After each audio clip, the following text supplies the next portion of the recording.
Okay, guys, so we continue now. Like we explained in this course, we're interested in what happens from childhood to adolescence, right? Adolescence, yes. So we will start with the work of Sigmund Freud in 1900 when he talked about his psychodynamic theory, where he emphasized that whom you are has a lot to do with your childhood experiences. Whom you are has a lot to do with what you went through as a child. Yes, the kind of parenting and the kind of nurture you received when you were a child, that your adulthood, your personality, the way you behave has a lot to do. Like your childhood has a lot to do with your outcome currently as an adult or younger adult. So his contribution to human development is explained by, although he has a defense mechanism which we'll not talk about in this course, although we'll still provide that in case if the need be, we'll do it in psychology of personality also. We'll provide a video here in a separate course, and then but we will in particular emphasize on his psychosexual development, psychosexual explanation to development. That is his psychosexual theory of development. Sigmund Freud provided 5 stages of human development, starting from 0 to 12 years. That was his theory. His theory that he provided of our development. There are things I want us to point out as we move on. So, according to this theory, there is what he called erogenous zones, erogenous, and there is what he called fixations. These are things we must look out for as we are going through this course and this topic, this theory now. So he believed that we develop this in these stages, and they are like step by step. So stage 1 is oral stage, and as I said, erogenous zone, according to Sigmund Freud, is area of pleasure, where a child or the organism derive pleasure at that point. That is it. And how do fixation occur? Fixation occur, according to Sigmund Freud, when there is an undertraining or overtraining. These two, according to this theory, is a wrong training or nurture. So they result to a problem. Once the child is undertrained, that is not adequately trained, whether undertrained or overtrained, what will happen? Fixation will occur. The child will not go through that stage very well, and what will happen? Fixation will occur in that area, and in the adult stage, adult life, you start seeing it manifesting. Let's go together through that. So I hope I've explained what is fixation, how it occurs, and what is erogenous zone. Now, first stage is oral stage, 0 to 1 year.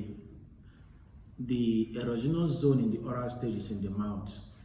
If you understand, you see that when you hold a child's hand, the child want to take it to his or her mouth. Anything you bring, the child is taking it to its mouth. Anything that the child holds is taken into the mouth. Everything, interest, pleasure, is just the mouth. So it is expected that that child is trained well, not allowed to put everything in the mouth. The child is allowed to put some things in the mouth and is disallowed to put unnecessary things in the mouth. And this is giving you the adequate training. If not, if the child is allowed to have its way anytime and then and everything, fixation can also occur by that undertraining. Or if the child is heavily restricted, that's overtraining in this regard, fixation will still occur, right? And when this fixation occurs, according to this theory, this will manifest in the adulthood, and you will see people like talkatives. That is in the area of under-training. You see talkatives, you see people that love to kiss, should I use that? Yeah. People that like to chew things, chewing gum, the man can't keep quiet, right? Or overtraining in this also result of fixations. You now see people that are having selective mutism. You see people that are having anxiety that doesn't want to present in the class. They don't like talking. You will hardly hear them expressing themselves verbally. These are fixations that you see in our personality later as we grow up in adulthood. So as the reason of that fixation. So pointing out the erogenous zone here is in the mouth. The second stage is the anal stage, from that year 1 to around 3. So this is the stage. The erogenous zone also is in the anus. So this is where the area of pleasure, the child's interest is in the anus. When we say anus, now we talk about toilet life, like toilet training. This is when the child wants to go to the pool by him or herself. The child wanted to go to the toilet by himself, and sometimes they will finish, they will dip their hands in it and everything, So in that situation, there is a need for adequate training. Very serious, not careless with anything the child do is right, and you may want to flog or reprimand the adults around the child for what the child did. There is a need to also tell the child, hey, come on, this is not here, this is that.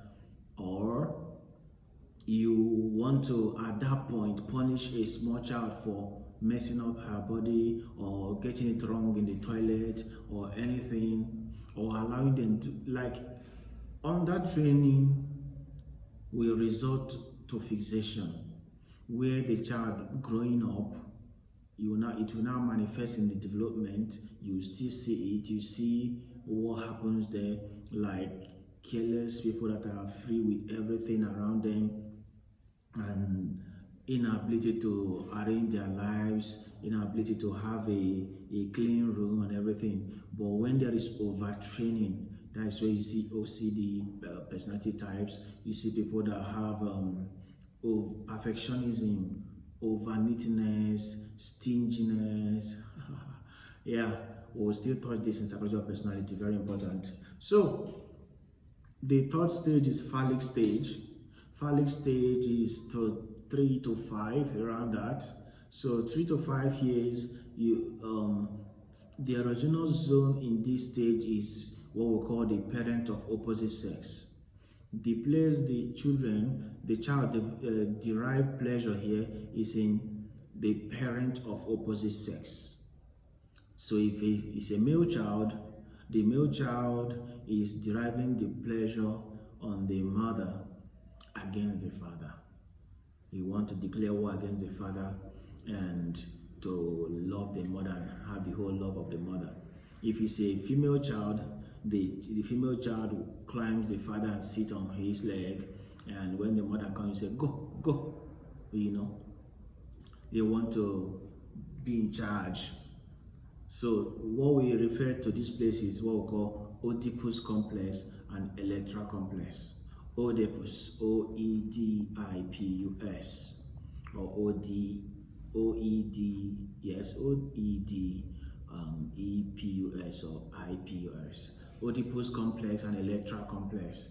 Oedipus complex is the male child wanting the love of killing the father and marrying the mother, while the Electra complex is the opposite. The female child want to kill the mother and marry the father, right?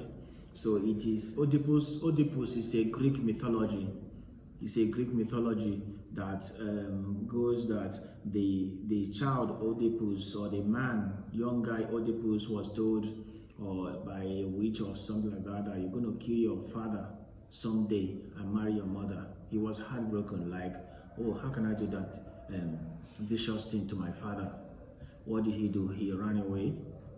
He ran to a far place to avoid killing the mother, and I mean the father marrying the mother that he's living with. No, he was so pained about that. So what he concluded, he ran away to avoid that. But on his way, he met a man that he resumed a fight with, and in doing that, he killed the man and married the wife therein. So in doing that, this is actually not knowing that they were his real parents. They were his real parents, and that was the Greek mythology. So that is that for that stage, and there are very important things to note there. Those are the erogenous zones there in the parent of the opposite sex, Oedipus and electral complexes. And the fourth stage is the latency stage, 5 to 6. In this place, everything is all nearly dormant, latent. Nothing is happening here. Yes, the child is warming up and getting ready for school and everything, yeah. And before you know it, the next stage happens, genital stage, from 6 to 12 years.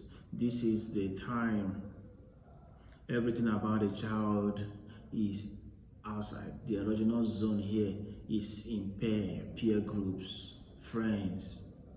This is my friend, and all of those. You see girls forming cliques. Don't talk to this one. Don't talk. You know those kind of young plays, right? They want to have their friends, and this stage is very important because now they are going out. These are moments a child may come in and say something. You'll be like, come on, where do you learn that? How do you come about that, right? So you see that what their nurture from home is now having some have to confront or conflict with something they are hearing outside. Some that have a good training via other stages, previous stages, may want to come to their parents and discuss that. Mommy, I heard that this. Mommy, I heard this. You know, daddy, all of the, you understand? All of those things happen in this stage. So it's a child that have a good